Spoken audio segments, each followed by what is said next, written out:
नमस्कार, मैं हूँ डॉक्टर अजय भांबी और हम बताने जा रहे हैं तुला राशि का 2023 का वार्षिक भविष्यफल। सबसे पहले हम बात करते हैं पॉजिटिव की। तो पॉजिटिविटी कैसी रहने वाली है इस वर्ष, इसकी बात करते हैं।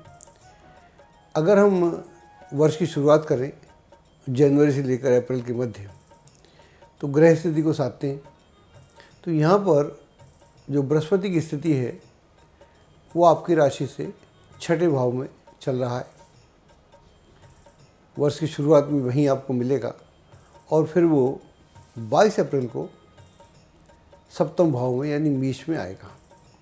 वहाँ आकर उसकी मुलाकात राहु से होगी, जो ऑलरेडी वहाँ चल रहा है वर्तमान में। और यहाँ पर राहु जो है 30 अक्टूबर को वो वक्र गति से चलता हुआ मीन राशि में यानी छठे भाव में आ जाएगा।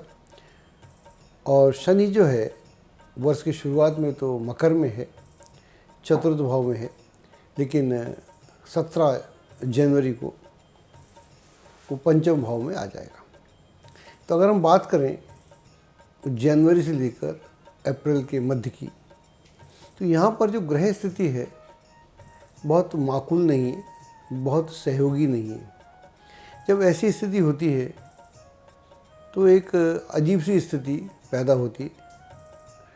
जिन लोगों को हम ट्रस्ट करते हैं, जो लोग भरोसे के होते हैं, जिनसे रोज़ का लेना देना होता है और जिनका विश्वास बहुत लंबे समय के बाद जमता है, उनसे दिक्कत होती है।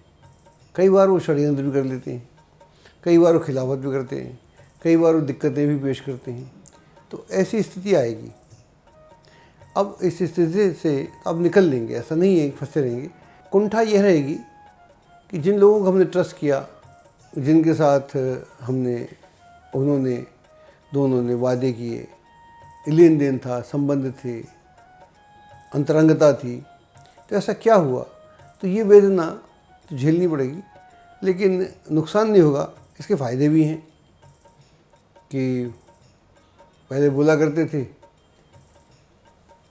कि काठ की हांडी गई, लोगों की ज़ात पहचानी गई, तो ऐसा भी है। तो अगर मालूम पड़ जाए कि जो हमारे साथ है वो आस्तीन का सांप है, तो अच्छा ही है, उसके बारे में जान लेना।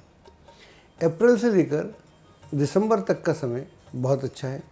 बृहस्पति तो सप्तम में आ जाएंगे, शनि की स्थिति बहुत अच्छी है, राहु केतु भी विशेष बुरे नहीं है तो अच्छे भी नहीं है, तंग नहीं करेंगे। आप बाद में जाके नवंबर दिसंबर में अच्छे भी हो जाएंगे। तो यह वो समय होगा जब आप सारी मुश्किलों से निकल आएंगे और जो भी दिक्कतें वर्ष की शुरुआत में आपको झेलनी पड़ी थी, उनसे आप बहुत बाहर आ जाएंगे। एक पॉजिटिविटी का एनवायरनमेंट होगा, हर तरह से आपका मन काफ़ी शांत होगा और बहुत प्रोएक्टिव होकर आप अपनी योजनाओं को आगे बढ़ाएंगे। और इसमें आप देखेंगे कि बहुत सारे लोग, नए लोग जो आपसे जुड़ना पसंद करेंगे और वो आपके साथ मिलके कार्य करेंगे, उसमें आपकी बढ़ोतरी होगी। ये ऐसा समय है जहाँ पर ज़मीन खरीदी जा सकती है, वाहन खरीद सकते हैं और घर में नयापन ला सकते हैं। आपके स्टैंडर्ड में, लिविंग स्टैंडर्ड में काफ़ी परिवर्तन आएगा और बड़े पॉजिटिव माइंड के सेट के साथ आप अपनी योजनाओं को आगे बढ़ाएंगे। उसमें आपको ज़रूरत से ज़्यादा सफलता मिलेगी। तो पहले के अवसाद जो हैं वो ख़त्म हो जाएंगे। तो ज़्यादा चिंता की बात नहीं है और दुख के बाद सुख तो आता ही है, प्रकृति का नियम है। नेगेटिविटी का जहाँ तक सवाल है वो हमने पॉजिटिविटी में ही कवर कर ली। तो हम बोल रहे हैं कि वो जो शुरू के 3-4 महीने हैं वो थोड़े से पीड़ा दे सकते हैं। तो वैसे भी गोचर किसी के लिए पूरे दिन अच्छा नहीं रहता, साल तो बहुत लंबा होता है।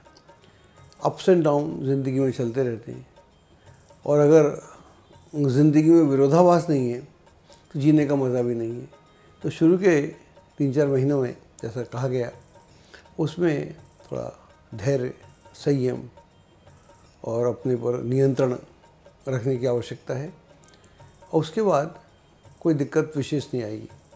और उसके बाद जब हम बात करते हैं मई से लेकर दिसंबर तक की, तो वहाँ पर नेगेटिविटी का ज़ोर रहेगा नहीं। बीच बीच में जैसा मैंने कहा कुछ ना कुछ तो नेगेटिव होता ही है, हर रोज़ ही होता है, लेकिन ऐसा नहीं होता जिससे हमारी गति रुक जाए, उसको हम नेगेटिव मानते हैं।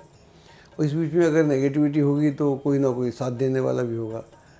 तो अगर सुबह मुश्किल हो और शाम तक हल हो जाए तो फिर मुश्किल नहीं कह सकते उसे। तो ऐसी स्थिति रहेगी तो ज़्यादा चिंता का विषय ये नहीं है। अब हम बात करते हैं नौकरी और व्यवसाय की।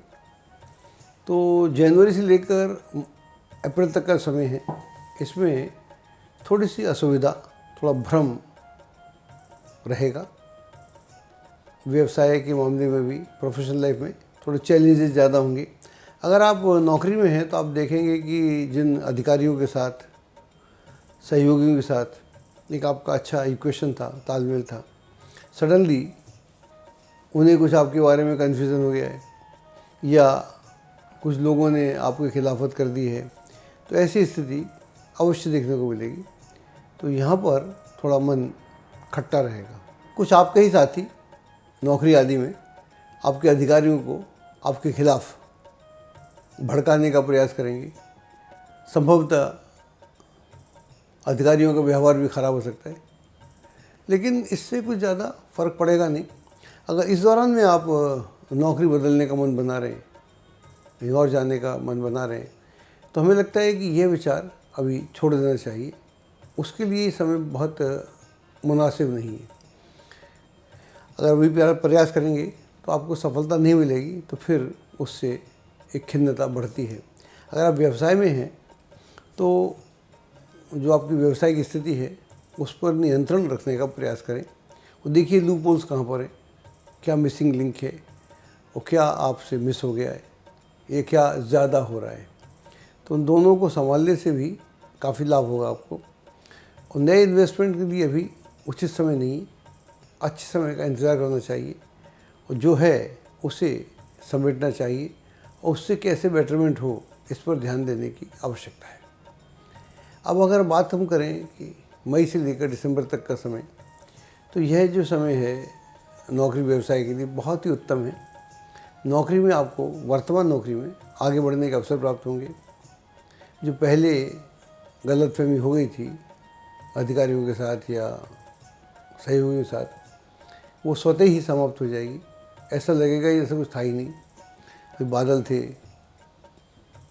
अंधेरा सा था, एकदम सूर्य निकल आए तो बात ख़त्म हो गई। ऐसा कुछ होगा तो घबराने की ज़रूरत नहीं। तो वर्तमान नौकरी में भी प्रमोशन हो सकता है, आगे बढ़ने के अवसर प्राप्त होंगे, कोई महत्वपूर्ण जिम्मेदारी आपको प्राप्त हो सकती है और एक सुखद एनवायरनमेंट आपको वहाँ मिलेगा। जो लोग अन्यत्र नौकरी करना चाह रहे हैं, प्रमोशन की तलाश में हैं या विदेश में अपनी पॉसिबिलिटीज़ ढूंढ रहे हैं, उनके लिए यह समय विशेष रूप से बहुत अच्छा है और इस समय का भरपूर आपको उपयोग भी करना चाहिए।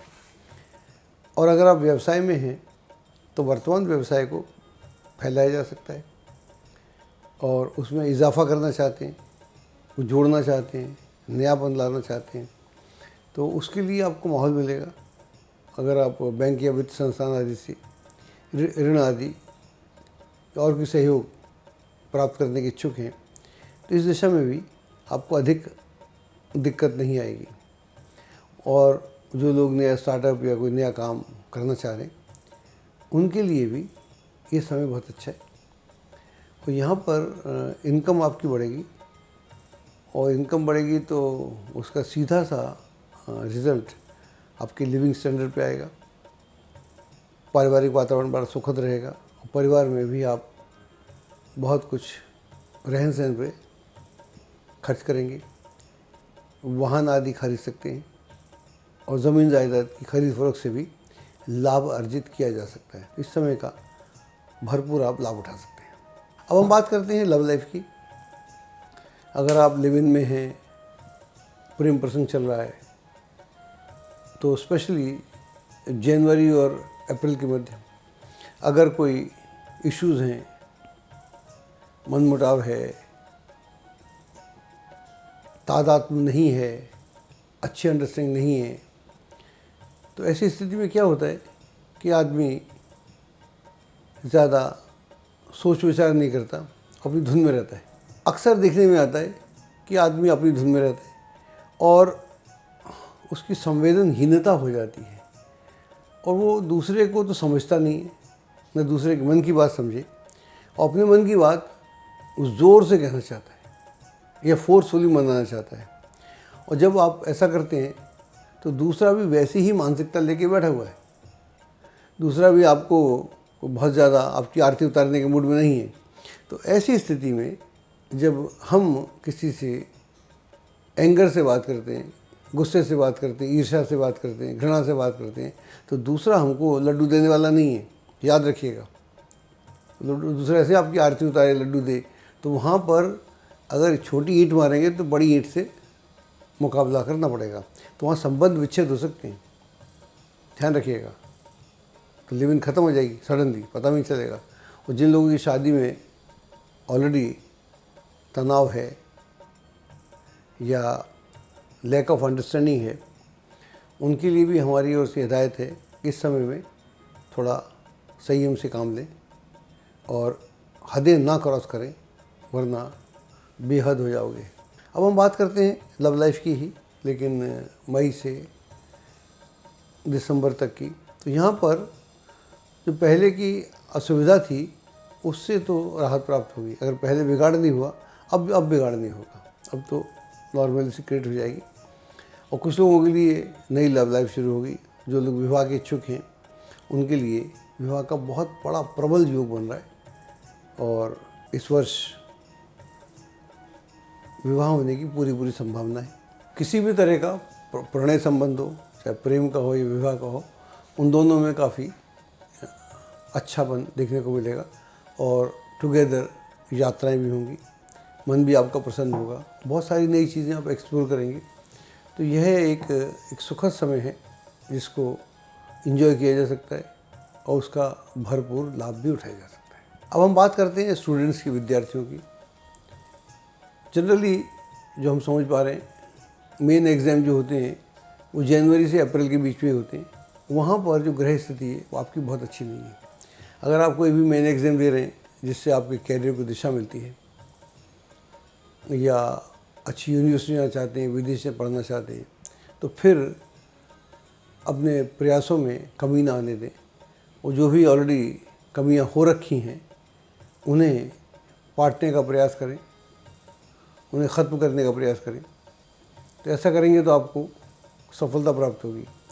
हमने देखा है कि जब ग्रह स्थिति या गोचर अच्छा नहीं होता तो जो भी क्षेत्र से हम बात कर रहे हैं, मान लो स्टूडेंट की बात कर रहे हैं, तो स्टूडेंट भी उस दौर में बहुत ज़्यादा सीरियस नहीं होते पढ़ाई के प्रति या लक्ष्य के प्रति। उन्हें भी जो दूसरी एक्टिविटीज़ हैं वो ज़्यादा भाती हैं। ये एक माहौल ऐसा बनता है, माहौल ही ऐसा बन जाता है कि आपको समझ भी नहीं आता और आप जिस फ्लो में बह रहे हैं उसी फ्लो में बहते चले जाते हैं। अगर ऐसा होगा तो निस्संदेह आपको दुख होगा बाद में। ध्यान रखिएगा, अगर आप इस वेदना से बचना चाहते हैं तो यहाँ पंगा मत लीजिएगा। जैसे अप्रैल ख़त्म होगा, मई आएगा, तो ग्रह स्थिति बहुत अच्छी हो जाएगी। तो वहाँ पर जो स्टूडेंट्स हैं, जो किसी खास लक्ष्य को प्राप्त करना चाहते हैं, किसी पर्टिकुलर कैरियर में जाना चाहते हैं, या आप लोग एग्ज़ाम दे रहे हैं, कोई कंपटीशन दे रहे हैं, टेस्ट दे रहे हैं, इंटरव्यू दे रहे हैं, तो आपको सफलता प्राप्त होगी। कोई हायर एजुकेशन के लिए देश विदेश या पर्टिकुलर यूनिवर्सिटी में जाना चाहता है, कोई लाइन चेंज करना चाहता है, उस सब के लिए ये बहुत अच्छा समय है। तो यहाँ पर आपकी जो ऊर्जा है काफ़ी सक्रिय रहेगी और आप यहाँ दिशाहीन नहीं होंगे। यहाँ आपको ऐसा माहौल मिलेगा कि वो आपको एक दिशा की ओर अग्रसर करेगा और आप भी अपनी सोच में अगर और सकारात्मकता लाएंगे, उस लक्ष्य के प्रति समर्पित रहेंगे, तो फिर ऐसी कोई वजह नहीं है कि जो आप प्राप्त करना चाह रहे हैं वो प्राप्त ना हो। तो हम ऐसा समझते हैं कि इस समय का भरपूर लाभ उठाना चाहिए और यह लाभ आपके जीवन में बहुत लंबे समय तक आपको मदद करेगा। अब हम बात कर लेते हैं हेल्थ की। हेल्थ की दृष्टि से शुरू के जो महीने हैं 3-4 वो ख़राब है। और जो लोग क्रोनिक पेशेंट हैं, ये बुज़ुर्ग हैं, ये बच्चे हैं, सिक हैं या रिकवर हो रहे हैं, या इस दौरान ऑपरेशन हो रहा है, तो पोस्ट ऑपरेशन प्रॉब्लम हो सकती है। ऑपरेशन सफल हो जाएगा लेकिन पोस्ट ऑपरेशन प्रॉब्लम हो सकती है। उसका बहुत ध्यान रखना चाहिए। अपने खान पान में, आचार विचार में, योग इत्यादि में ध्यान में रहना चाहिए ताकि आप किसी भी विकट स्थिति का आसानी से सामना कर लें। वरना यह समय थोड़ा दुर्घटना के लिए भी बड़ा ध्यान रखिएगा। मई से लेकर अंत तक, वर्ष के अंत तक स्थितियाँ काफ़ी अनुकूल हैं। वहाँ पर स्वास्थ्य को लेकर बाई एंड लार्ज कोई दिक्कत नहीं होगी, उसमें आप परेशानी का कोई सबब बनता नहीं है। और अगर जो लोग ऑलरेडी रिकवर हो रहे हैं उनकी रिकवरी फास्ट होगी, और दुर्घटना से भी अगर हुई है तो उसमें हीलिंग और रिकवरी के लिए समय बहुत अच्छा है। और जो लोग हेल्थ बनाना चाहते हैं, कई बार आदमी बहुत ज़्यादा मोटा होता है तो पतला होना चाहता है, पतला है तो मोटा होना चाहता है, या हेल्थ पे ध्यान देना चाहता है, उस सब के लिए अब अच्छा समय है। स्वयं को ऑर्गेनाइज कर सकते हैं, और जितना बेहतर इस दौरान में ऑर्गेनाइज करेंगे उतना ही आपकी ज़िंदगी में एक निश्चितता आएगी। और निश्चिंत होकर, अनुशासनबद्ध होकर आप जब अपने लक्ष्य की तरफ बढ़ते हैं तो ऐसा कोई लक्ष्य नहीं होता जो आपको प्राप्त ना हो। ये 2023 आप सबको बहुत शुभ हो, ये हमारी शुभकामनाएं हैं। और इसी शुभता के साथ हम आपका भविष्य पढ़ रहे हैं, और जो भी हम नहीं कह पा रहे वो सब आपको मिले, इसी शुभकामना के साथ एक बार फिर से नए वर्ष की ढेर सारी शुभकामनाएं।